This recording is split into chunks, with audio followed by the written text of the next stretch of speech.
안녕하세요. 김과장 TV입니다. 이번 시간에는 반도체 기술이 더 작고 더 빠르게 발전하는 과정에서 마주하게 된 아주 까다로운 장벽 하나를 배워보려고 합니다. 바로 디블, 즉 드레인 유도 장벽 낮춤 현상인데요. 트랜지스터가 작아지면 무조건 좋을 것 같지만 왜 나노 세계로 갈수록 제어가 힘들어지는지 그 핵심 원인인 디블에 대해 오늘 아주 쉽게 파헤쳐 보겠습니다. 먼저 우리가 왜 반도체를 계속 작게 만드는지부터 짚어볼까요? 지난 수십 년간 반도체 산업을 지배해온 무어의 법칙 때문입니다. 2년마다 칩에 들어가는 트랜지스터 수가 2배씩 늘어난다는 이 법칙을 지키기 위해 우리는 트랜지스터 크기를 끊임없이 줄여왔죠. 더 많은 기능을 넣고 속도는 높이면서 전력은 아끼기 위한 인류의 도전이었습니다. 잠시 기본으로 돌아가서 트랜지스터가 아주 길고 컸을 때를 생각해봅시다. 이때는 게이트가 채널을 완벽하게 지배했습니다. 게이트에 전압을 주면 채널이 열리고 안 주면 꽉 닫혔죠. 드레인이 아무리 옆에서 전압을 높여도 소스 쪽에 있는 전자의 장벽에는 거의 영향을 주지 못하는 아주 평화롭고 이상적인 스위치 상태였습니다. 하지만 성능을 위해 소스와 드레인 사이의 거리, 즉 채널의 길이를 계속 줄이기 시작했습니다. 채널이 짧아지면 전자가 이동하는 거리가 줄어드니 속도는 빨라집니다. 여기까지는 좋았죠. 그런데 너무 가까워지다 보니 생각지도 못한 부작용들이 나타나기 시작합니다. 이걸 통틀어 숏채널 이펙트라고 부릅니다. 가장 큰 문제는 게이트의 통제력 상실입니다. 채널이 너무 짧아지니까 이제는 게이트뿐만 아니라 드레인의 전기장까지 채널 내부로 깊숙이 침투하기 시작한 거죠. 마치 안방 주인인 게이트의 허락 없이 옆집 드레인이 마음대로 문을 열고 들어오려는 상황이 된 겁니다. 그 숏채널 이펙트의 핵심 중 하나가 바로 오늘 배울 디블입니다. 우리말로 하면 드레인 유도 장벽 낮춤 현상인데요. 말 그대로 드레인의 전압이 소스 쪽의 에너지 장벽을 억지로 낮춰버리는 현상입니다. 스위치를 분명히 오프로 해뒀는데 드레인 전압 때문에 전자가 넘어갈 길이 열려버리는 아주 골치 아픈 상황이죠. 원리를 자세히 보면 이렇습니다. 원래 스위치가 꺼졌을 때는 소스 쪽에 높은 에너지 장벽이 있어서 전자가 못 넘어옵니다. 그런데 드레인 전압이 높아지면 그 영향력이 소스 근처까지 미치게 되고 이 장벽을 밑으로 끌어내리게 됩니다.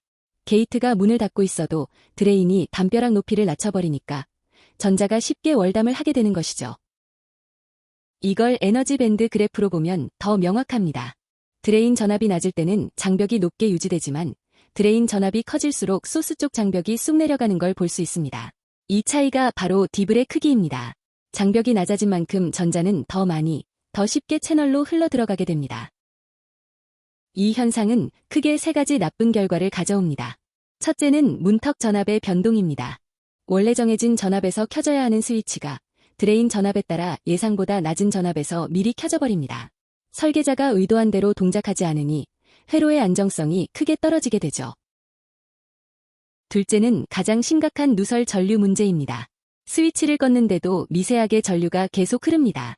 이게 수십억 개의 트랜지스터에서 동시에 일어난다고 생각해보세요. 스마트폰 배터리가 아무것도 안 해도 광속으로 소모되고 기기는 뜨겁게 달아오르는 주범이 바로 이 녀석입니다. 셋째는 서부 문턱 스윙 특성이 나빠집니다. 쉽게 말해 스위치가 딸깍하고 명확하게 켜져야 하는데 디블 때문에 켜지는 과정이 아주 둔하고 뭉툭해집니다. 스위치가 반쯤 열린 상태가 길어지니 전력 효율은 더 떨어지고 동작 속도에도 악영향을 줍니다. 그럼 엔지니어들은 이 유령 같은 디블을 어떻게 잡았을까요? 첫 번째 방법은 할로 임플란트라는 기술입니다. 소스와 드레인 근처의 도핑 농도를 국부적으로 높여서 드레인의 전기장이 채널 안쪽으로 들어오는 걸 물리적으로 방어하는 일종의 보호막을 치는 방식입니다. 두 번째는 게이트 자체의 힘을 키우는 것입니다. 하이케이라는 고유전율 물질과 금속 게이트를 사용해서 게이트의 정전 용량을 극대화했습니다. 게이트가 채널을 움켜쥐는 힘을 훨씬 강하게 만들어서 옆에서 드레인이 아무리 흔들어도 게이트가 채널의 주도권을 놓지 않게 하는 전략입니다. 마지막은 아예 구조를 바꾸는 것입니다. 평면 구조에서는 게이트가 위에서만 채널을 눌렀지만 핀패드는 채널을 물고기 지느러미처럼 세우고 게이트가 삼면에서 감싸게 만들었습니다.